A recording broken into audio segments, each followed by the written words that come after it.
again. My name's Kat. I'm the writer director of What a Feeling. Hi. Yeah. Hi. Yeah, hi. Hi, Kat. Hi, Claire. Hi, everybody. I'm Rafael. I play Tom in What a Feeling. I'm the supporting role. And yeah, I'm a supporter of Marie-Therese. I'm an assistant doctor. So, yeah. This starts with the camera panning across all the tropes of a rom-com. We get the blue sky and the gauzy curtains and the trail of undergarments and moaning. And then those expectations are overturned almost immediately. Tell me about setting the tone for your short film with that shot. Well, I'm a kid of the 90s and 80s, so I was very much inspired by the heydays of the rom-coms. I love those rom-coms. I think they were very well done.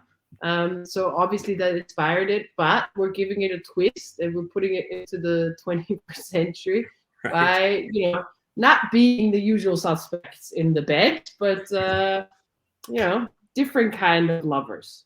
So it was very important to me that shot. I created that with my DP.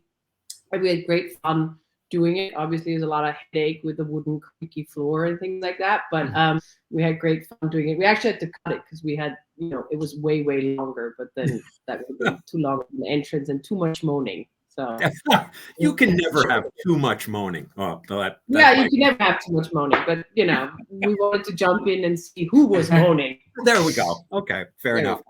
So, in addition to the rom-com structure of it, we also get some really wonderful family interactions. On the one hand, the failing romance, the failing marriage aspect of things, and then Fa's family, which I loved.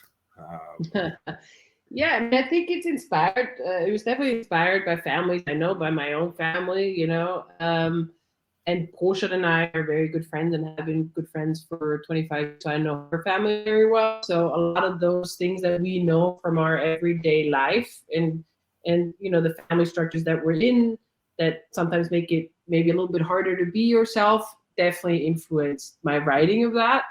And when it came to Marie-Therese, I have a lot of friends in their 50s where the children are older, and suddenly there's a little bit of a midlife crisis going on, and a little bit of a questioning of the life that you're living and maybe wanting more or something different. So that inspired that part, but I didn't want their breakup to be the stereotypical, okay, he found another younger version.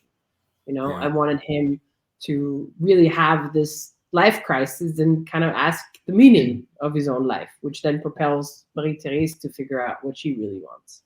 Well, that conversation at the dinner revolves around authenticity. And as a trans woman, it brought me right into that. How do you live authentically, right? Right. And usually those questions come at a point where you've already made some decisions in your life. And so it's going to mean upsetting expectations. Right. Rafael, what drew you to the project? The huge paycheck that goes without saying. Yeah, when I was reading the script the first time, I was like, and my agent called me and he told me there's this movie and there's an audition for it. And I read the script and I was like, wow, I want to do this. I fell in love with Tom, with the character, with the whole story. And the thing is, I'm an actor, and besides this, I also make music. So I'm a singer. And when I read it, and I realized, oh my gosh, at the end, I can perform in drag, what I always wanted to try. I was like jumping around in my hotel room. It's like, oh my God, this is such a great opportunity, and I would love to do it. And then we met the first time at the audition, and yeah, we fell in love after a few seconds. And I did the scene with Marie-Therese, the scene where we sit in the movie, where we sit on the stairs, where a very intimate scene where we're talking about my coming out, where she's asking me, how did you feel, or when did you know that you're gay. And we did this scene and a second one, and then Yeah, it was very clear that day that, you know, Rafael was going to be the right person for the job.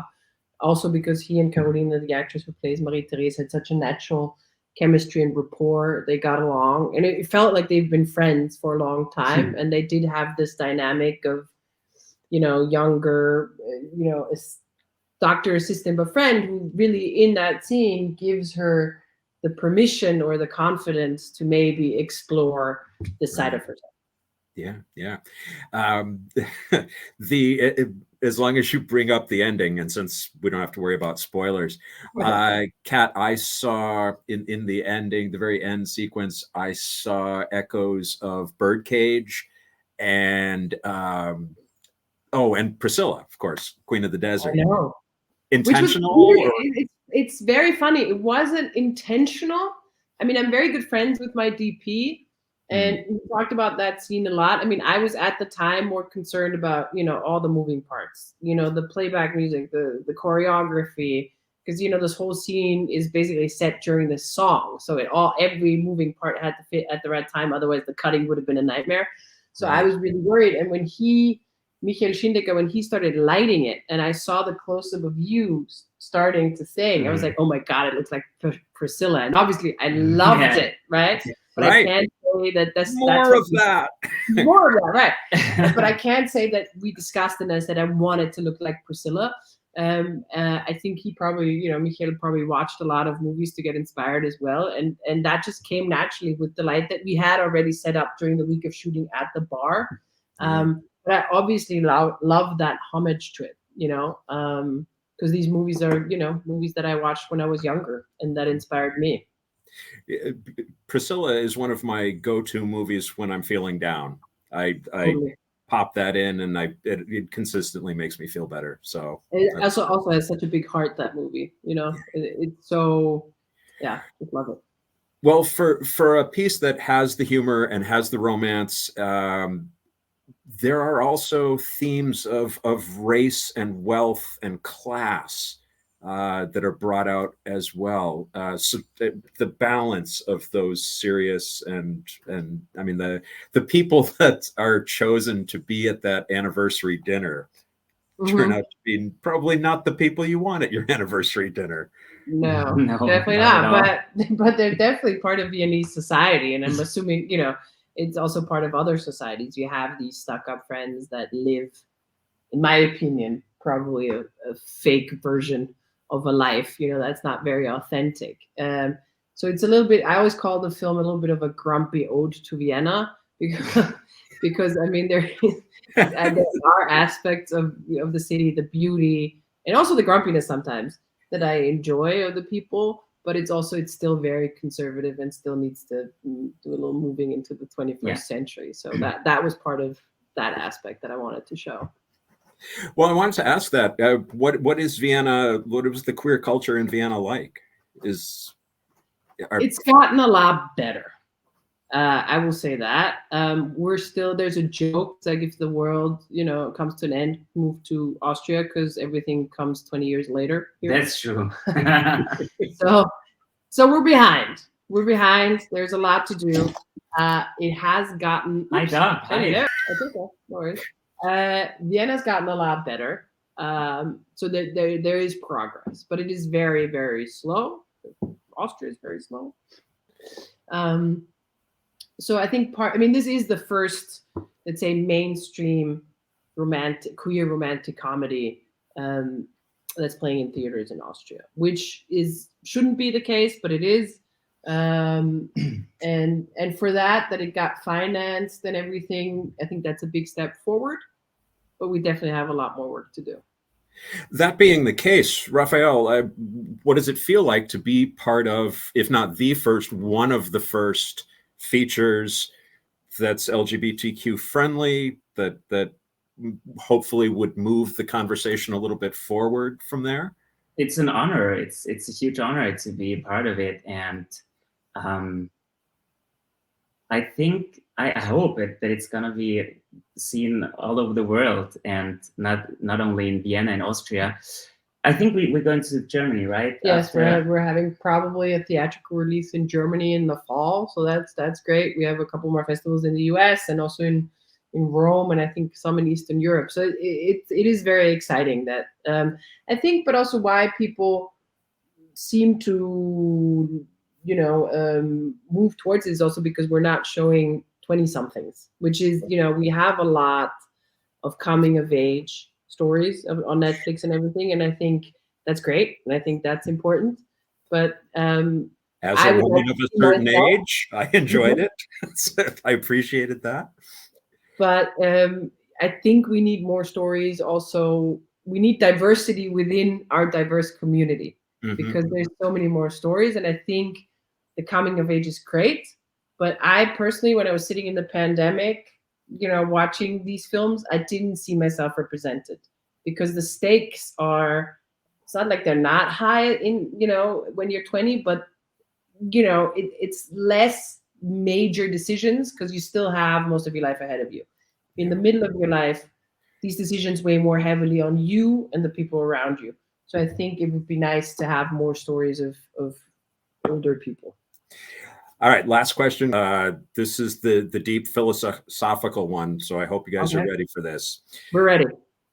Prochel's cheekbones are just Prochel's cheekbones. Oh my God. Yeah. Yes. I don't want to go right for the controversy, but oh my God, I want them. I know. Yeah, Prochel is like when she came to the first reading rehearsal.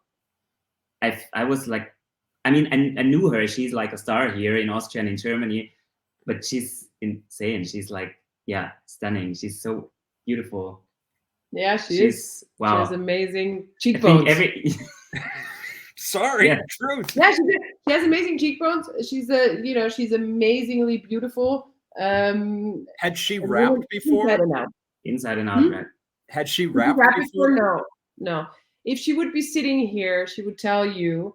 I can quote this because you've heard this many times, and he's going to confirm that I'm right. That she says that I have the tendency to write things for her that she's absolutely never done and has no ambition of doing and is not good at. So she's like, we couldn't give her power tools as a carpenter because she's a little clumsy. That might have ended in an accident. And the rap, she says she had to work really hard.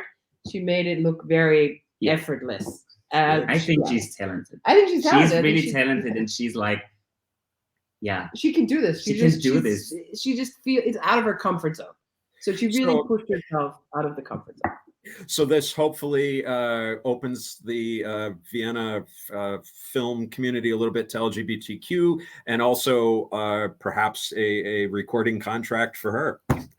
Well, listen, I would support her. She might not she might not sign that contract quickly or willingly, but I think we're gonna support her and tell her it's okay that she can have a second career as a recording artist. My friends, thank you. This was fantastic. I really appreciate the time. Thank you so much. And I hope everybody enjoyed the screening and let us know how it went.